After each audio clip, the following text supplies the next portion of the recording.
Hey guys, it's Tom Box here. Now before I get into the video, just want a quick reminder of this thing here.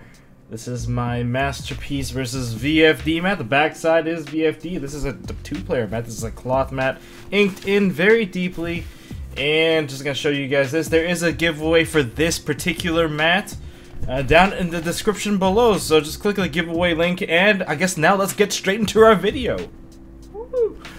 Alright guys, so into today's topic, we know that the meta is right now extremely zoo heavy, and for you guys seeing here, I'm dressed up as Gohan at the moment. This is a very nice jacket. Anyways, but yes, zoo is all over the place still in the current day and age, and they are dominating the meta. Whether or not Maximum Crisis had any impact, I'm sure it did change up the meta a little. However, it is still extremely zoo heavy, as you can see from YCS Pittsburgh. Well, what do we have? A bunch of zoo players, and we got the Dynamist guy. You know what? Props to you, Dynamist guy, because you played something differently and you outperformed probably a lot of other zoo players. So props to you. Now, let's get into today's topic. So with such a zoo heavy meta, and you know, True Draco, True Kings, all these guys are part of the meta. What do we need to know? So this video is going to highlight 10 different cards you need to know to combat the meta of May 2017. Alright, so let's get started. So number one card I'm going to talk about would be Abyss Dweller. Now up top over here, there's going to be a little color code to see what meta things it is affecting. And Abyss Dweller hurts the graveyard. Obviously, it wasn't very popular in the previous meta where it's just strictly zoo, paleo, and all that other stuff. Although Dweller is a very, very good card. And now it actually hurts a lot more cards. Since the True Draco engine and the True Draco archetype and True King archetype came out in Maximum Crisis, well, we are going to see a lot more graveyard activation. Now, from the True Draco spells and traps that trigger in the graveyard, if you have an Abyss Dweller active during your opponent's turn, let's just say they can't actually get maximum advantage over you because you've shut off most of the effects, and you're actually protecting more than just one card by using one copy of Abyss Dweller against your opponent.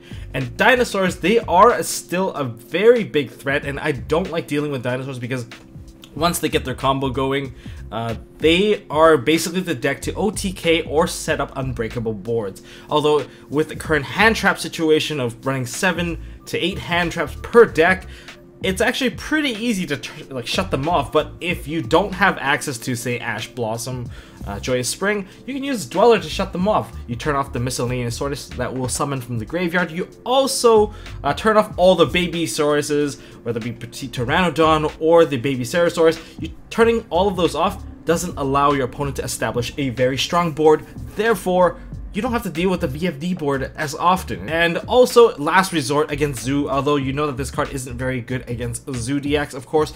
However, by using Abyss Dweller, last ditch effort, you can turn off the fusion sub combo or prevent Ram from triggering by being destroyed by a Trident. Now, the second card I want to bring to your attention would be Anti-Spell Fragments. Now, a lot of players, they think Anti-Spell Fragments as just the anti-pendulum card, but to be honest, it is a tempo card. It is the card that can basically secure the game. Based on what I've read in some of the YCS Pittsburgh feature match articles, a lot of the games are very silly. It's like game 1, whoever went first, and then usually the guy that went first wins because they create the unbreakable board, or the player that went first brick. But once they get to game 2 and 3, Anti-Spell Fragments has been seeing a lot of play because it is a tempo-based card. Once you set up your board and then you flip an anti-spell, you're protecting yourself against spells for a full turn.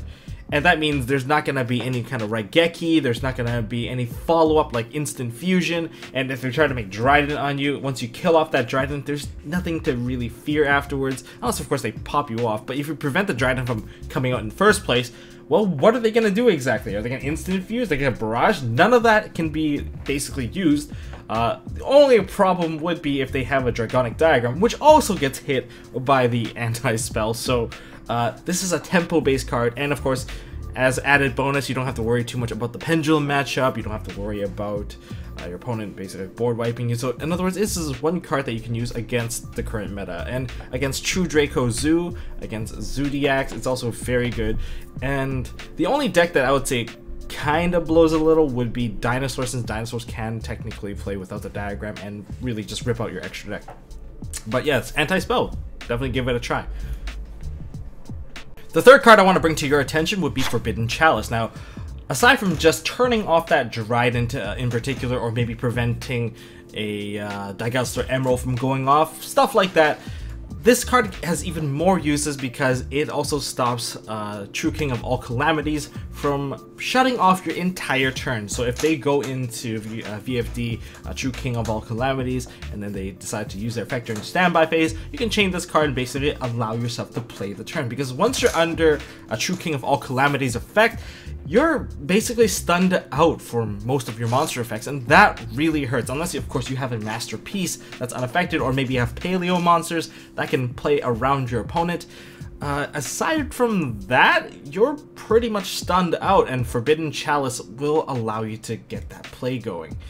And not only that, Forbidden Chalice is a good card going first or second, and I guess that's pretty good too. And against like true Draco players, if they put out a monster, try to get pluses, say they have the Dynamite Knight on the field, you play a card, it activates, and they're about to get a free trap on the board, probably going to use it for a tribute summon, well, you can chain your Chalice on that monster, preventing that play from ever going through. And if they have one card in hand, this is probably a good choice to do, because that's possibly a Masterpiece in hand, and once Masterpiece drops onto the field, let's just say you're not going to be able to combo off very well. So Chalice is also very good, and for those who do play Grass is Green, consider Breakthrough Skill as also another choice to deal with the VFD kind of stuff going on.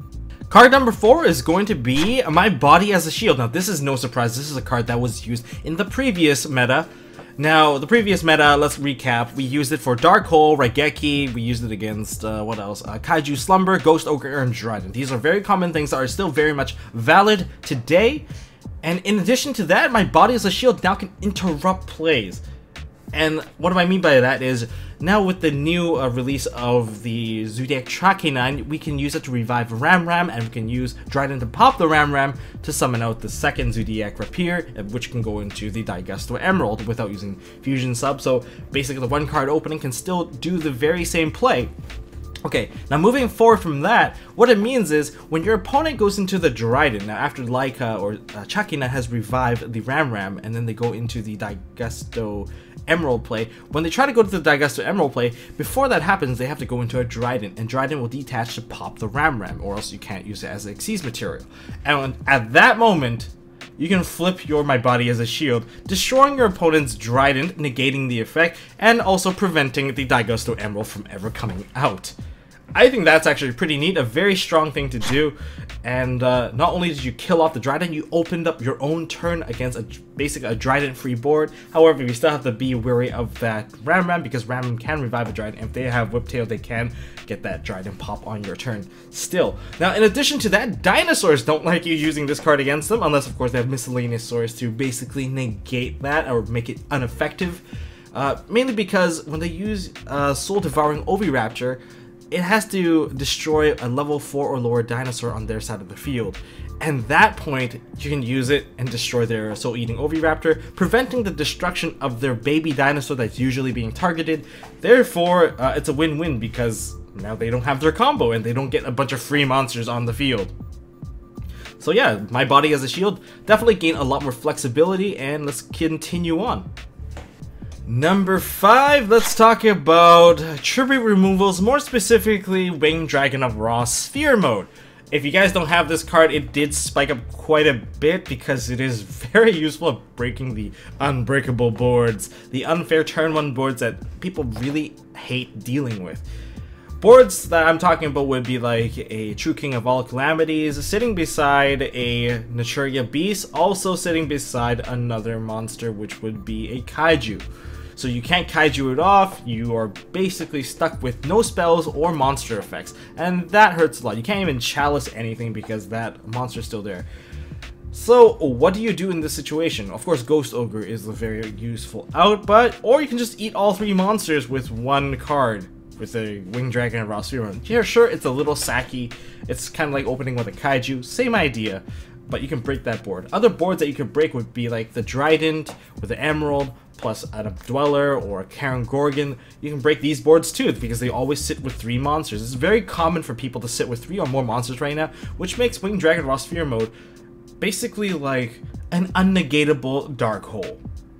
It's very useful. Sure, it does eat up your normal summon, but hey, that normal summon wasn't even going to go through anyway, and now you can actually play your own copy of Barrage or your own special summons to go through this. So overall, it's not too bad. If you don't have Winged Dragon or Raw Sphere mode, you can obviously try Lava Golem, which is also just as effective, and you can also even try, well, of course, Kaijus, of course, and Kaijus, they only get rid of one card, so sometimes it might not be enough, or if they already put out their own Kaiju, that might not work out. So, Tribute, I'm gonna call these guys the Tribute removals.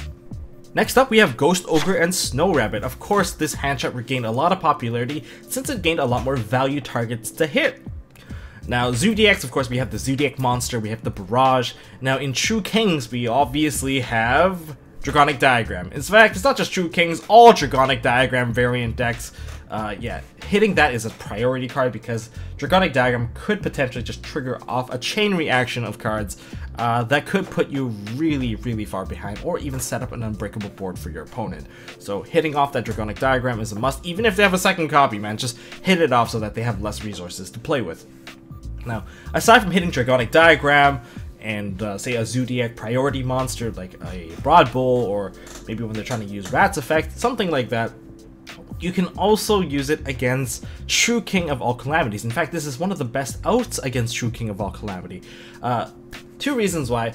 If your opponent is greedy and decides to go into a totally awesome through True King of All Calamity, well, what you can do is that when they activate it and call Water or call Earth because they want to make Naturia Beast, just drop it on them.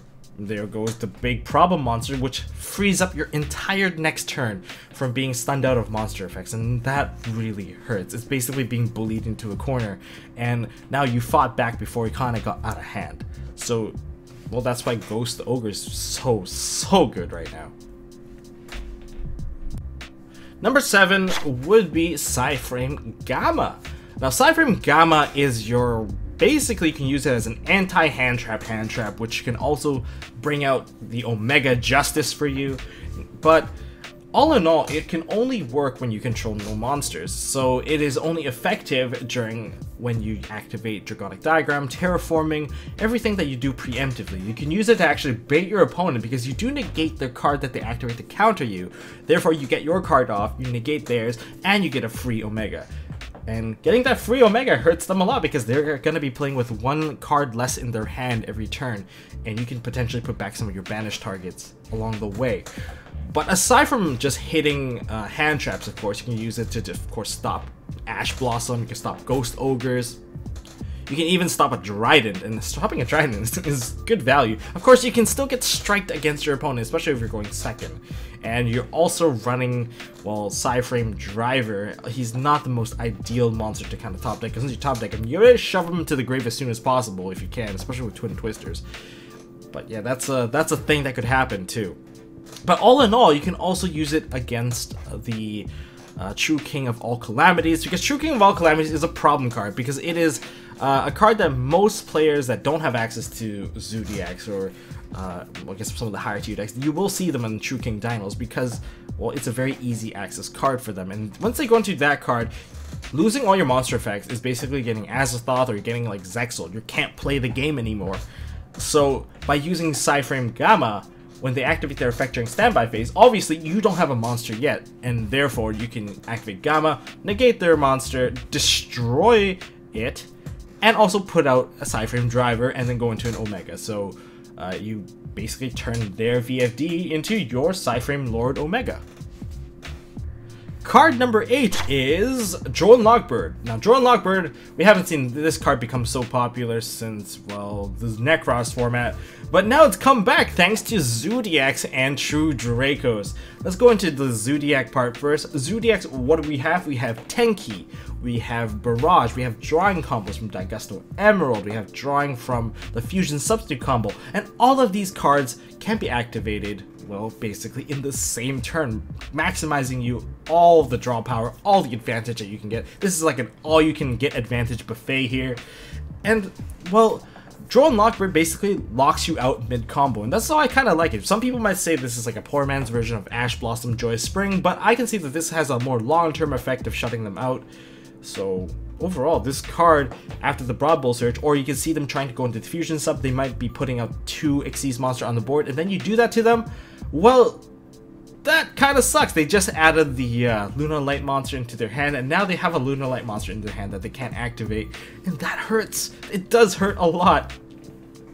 And as for the true Dracos, the Demise True Draco, of course they are going to have a ton of draws. They have searches from Draconic Diagram, they have stuff like, say, the Heritage card that potentially could draw them 3 cards, they have Pot of Desires, they have like Card of Demise. They have a ton of draw cards, and by locking them out of draw cards, if they have a handful of draws, their turn is done. And if they activate Card of Demise early on, and they're not able to play all their other cards, you can technically expect, or there's a good chance that your opponent has nothing in the back row. And you have no fear now. They can maybe put out a monster, but then if they're under Card of Demise, they have to ditch their entire hand at the end anyway, so they're not under the best situation either. Card number 9 would be Karen Gorgon, the Anti-Luminescent Knight. I'm just gonna quickly go over why this card is good. Well, we are in a format where targeting is very frequent. We have all of the True King, True Draco spells and traps, continuous ones of course. And we also have Zodiac, especially Dryden and Barrage. Once you put this card on the field, your opponent is not going to use their Dryden very effectively, and if they do, well, you can use your Anti-Luminescent Knight to detach and retarget their own Dryden and pop it, getting rid of the problem card, altogether. Funny enough, you can even use it to hit like their Tenki or their back row Barrage, and maybe if they play Draconic Diagram, you can pop their Draconic Diagram along the way. And that's why it's hilarious, especially when your opponent is worried that you're going to go into the Gusto Emerald. They're waiting for you to go into the Emerald and then pop you. Well, just go into Anti-Luminescent Knight instead, and then now you have free play over your instant fusion. Everything is much safer, given that your opponent does not have other crazy back row. But overall, you're in a very safe spot. Even if your opponent plays Chalice, you can retarget the Chalice too, because Chalice does target. Now, Zodiac Barrage is also a card that you can use to retarget. Say if your opponent does have an established board, they rip a Zodiac Barrage off the top, and then they play it and they activate it, targeting, say, the Zodiac Barrage itself. You can change the target and pop whatever Xyz monster they already have on the field, and potentially getting rid of the problem monster altogether, thanks to their own Barrage. This card is very funny against Zodiacs. Now, against, say, True Draco spells and traps, unless they chain block you with like a double back row tribute, normally you're gonna be able to trade off against your opponent. Although, no, okay, your opponent has a high chance of running over your Anti-Luminescent Knight, but before that can happen, your opponent might have to give up some of the graveyard effect. Speaking of graveyard effect, say they hit a trap, say they summoned out a Dynamite Knight, and then they tributed one of their traps to do so. The trap activates, targets one of your cards, you retarget, kill their own Dynamite Knight. And then if the Dynamite Knight activates and puts the trap in the back row, well, sure, now they got the trap in the back row, but you also got rid of the Dynamite Knight that was going to run you over anyway, so you technically still have another retarget available if this was like a fresh one. And if they do spells instead, spells are even more hilarious. If they have Draconic Diagram, you basically use their card to MST their own Draconic Diagram. So this card has a lot of fun interactions. Definitely give it a try if you haven't done so already. It is already a very popular card. Now finally, number 10, we have Unending Nightmare, the new secret rare trapped card from Maximum Crisis. This card is very useful, and I would say has a lot of future uses as well. Now, aside from shutting off Pendulum decks altogether because they can't establish their scales at all, you have the ability to turn off a True Draco Zoo player. Now, note that this card is most likely going to be face down for the most part, so your opponent will not try to use a Dryden right away against it because it's ineffective. But say they go into like a Draconic Diagram, and then, well, the moment they go into a Draconic Diagram, you can just pop it and you already got value out of this card. But if they play True Draco Zoo, they also have Barrage and Tenki. And hitting a Tenki off of this card is great because they didn't get the search. Hitting the Barrage, you can get the Barrage summon. There's tons of things you can do with this, and that's 3 power cards you can turn off in a True Draco Zoo deck. And against other decks that do play field spells, this card obviously can be used use to turn them off, whether or not they have multiple copies. When you have this card, multiple copies of any spells or trap is no longer effective, at the cost of like 1,000 points per negation. This is not once per turn, this card is once per chain. That's why it's so good. And yeah, of course, as an added bonus, you shut off Imperial Order because this is not a spell card, and Pendulum matchups don't like you very much either.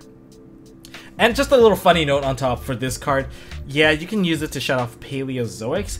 How? Oh, it's a trap card. Well, Paleozoic cards can only summon themselves out if a trap card is activated, not a trap effect. If you use a trap effect to chain on top, yeah, they lost their chain. They need to activate another trap card to kind of get anything going. So you can just target one of their traps that they activate. There's that face-up trap, so you chain block them. Just a little funny thought. And that would be all I have to share about the 10 cards you need to know to combat the meta of May 2017. And just a quick reminder to you guys, this giveaway is still going, and just check the link down below. It's the Gleam link. Just follow the instructions. It's very simple, very easy, and it's free, and I ship everywhere. It doesn't matter where you are. So, anyways, if you guys like this video, or it helped you out, or even for something that you already knew, give it a big thumbs up. If you guys have something to add, like something that I didn't know or didn't share with you guys, leave it down in the comment section below. I would love to hear your thoughts. And as always, I would love to see you guys in the next video. And now I'm going to proceed to the end phase. Hey guys, thanks for watching. If you like this video, please drop us a like so we know we are doing a good job. And you can also subscribe to MST.TV for more fantastic videos by clicking on the button on the left. Don't forget to check out our partners at Imperium Duelist. They make really high quality mats, including some of my own limited edition release stuff. And if you want to check out one of our past videos, click here on the right. As always, don't forget to hold on to your MST.TV, and I'll see you next time.